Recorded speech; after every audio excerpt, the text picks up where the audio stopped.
Thesauri is actually the plural of thesaurus.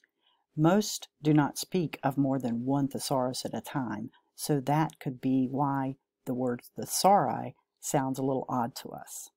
The word thesaurus comes from the Latin word for treasury.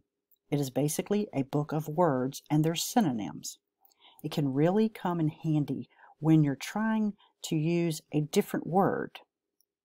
Say you're writing an essay and you feel like you keep using the word pretty too much in your paper, so you want another word for pretty. Let's look up the word pretty in a thesaurus and find some synonyms for it. Here we can see other words like beautiful, cute, charming, graceful, and so on. A thesaurus gives us a place to look when we need to find words that actually mean close to the same thing. Usage guides are books that can tell you the solutions to problematic grammatical situations. They actually give you a little more information than a dictionary does. Some examples I learned were like, if you can start a sentence with the word but. By the way, you can. Or, is it proper to say Mike and I or Mike and me? These are just a few examples that show you that usage guides can be very helpful to writers and basically everyone.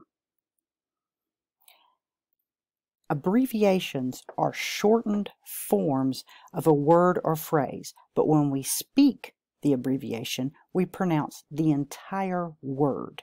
One might write in their notes that they have a test on Friday, but they write FRI, which means Friday.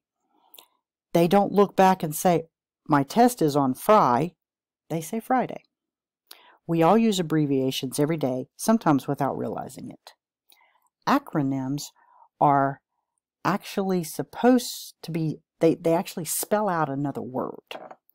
Try to not think of acronyms as shortened words. They often simplify a long organization name or a term or idea.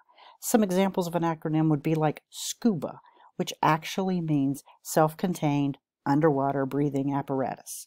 Other examples would be like ASAP, NASA, SWAT, AWOL. Acronyms are often confused with initialisms, which are letters that stand for the name of something. However, you do not say the letters as a word, you say them just as the letters. Examples of initialisms are like NBA, FBI, OMG, CIA, DMV, BLT. So a lot of letters that people use in texting are actually not acronyms or abbreviations.